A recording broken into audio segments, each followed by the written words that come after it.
राधा स्वामी ब्यास में हुआ सत्संग कार्यक्रम। लाखों की संख्या में पहुंचे थे श्रद्धालु। बाबा जी ने आज सत्संग में क्या क्या फरमाया, जानने के लिए वीडियो को अंत तक जरूर देखिए। नमस्कार, आदाब, सत श्री अकाल आप सभी दर्शकों को राधा स्वामी जी। जी हाँ, आपको बता दें कि आज रविवार के दिन 19 नवंबर को ब्यास स्थित राधा स्वामी सत्संग ब्यास केंद्र पर सत्संग कार्यक्रम हुआ, जिसमें बाबा जी ने सत्संग फरमाया।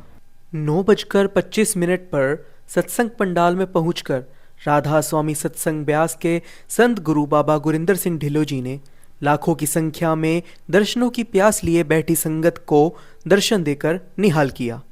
आज सत्संग की शुरुआत 5वें पातशाही गुरु अर्जुन देव जी महाराज की बाणी आदि निरंजन प्रभ निरंकारा सब महाबरते आप निरारा से हुई। इस पर बाबा जी ने बहुत अच्छे से खोलकर समझाया। बाबा जी ने बताया कि ये गुरु घर की बाणी है, जिसमें 5वीं पातशाही गुरु अर्जुन देव जी समझाने की कोशिश कर रहे हैं कि हमें किसकी भक्ति करनी है। फिर शब्द वहीं से शुरू हुआ कि आद निरंजन प्रभ निरंकारा।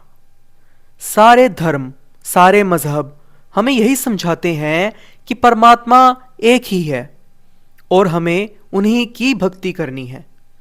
पर हम सब मजहबों से जुड़ जाते हैं, शरीर से जुड़ जाते हैं, इस जड़ शरीर को ही अपनी आत्मा समझ बैठते हैं, जबकि यह सिर्फ और सिर्फ एक मिट्टी का ढेर है। असली आत्मा तो परमात्मा का ही एक अंश है, जिसका स्वरूप अपने अंदर झांक कर ही देखा जा सकता है। वह आत्मा जो परमात्मा का ही एक टुकड़ा है, एक अंश है। गुरु घर में भी कहा गया है कि एको रब रहा थाई, अवर ना दिखे जिसे पूज चढ़ाई, सबना जिया का एक ही दाता। अर्थात सारी सृष्टि का परमात्मा, सारी सृष्टि को रचने वाला एक ही है। अंजन कहते हैं माया को, और निरंजन जो माया से रहित हो। हमें अपने आप को सच के साथ जोड़ने की जरूरत है, और सच केवल परमपिता परमात्मा ही है। हमें केवल एक ही की भक्ति करनी है। बड़े बड़े महापुरुषों ने अपनी अपनी भाषा में हमें यही समझाया है, क्योंकि महापुरुषों का जन्म ही हमें परमात्मा तक पहुंचाने की राह दिखाने के लिए हुआ है, ना कि माथा टिकाने के लिए। और हम ऐसे हो गए हैं कि जो सामने बैठा हम बस उसके ही गुण गाने लग जाते हैं। बाबा जी आगे समझाते हैं कि हमने अपने मतलब के लिए, अपने फायदे के लिए सब कुछ बांट छोड़ा है।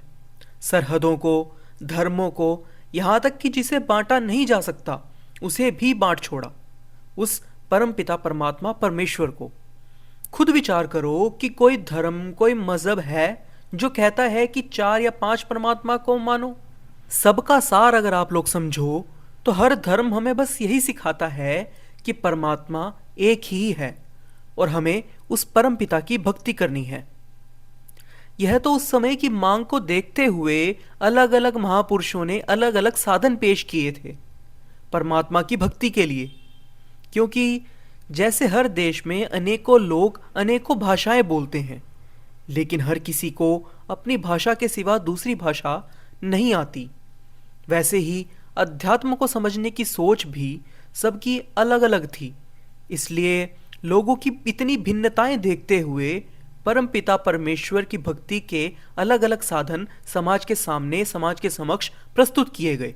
लेकिन सबका उद्देश्य केवल और केवल एक ही था कि सगल सृष्टि के रचयिता, जिन्होंने हम सबको बनाया है, उस परमेश्वर की भक्ति कर, चाहे किसी भी मार्ग से हो, उस परमात्मा का नाम जप के भक्ति करके उस परमात्मा और अपने बीच की दूरी को मिटाकर हम परमेश्वर की प्राप्ति कर सकें, जो कि हमारे भीतर ही वास करता है।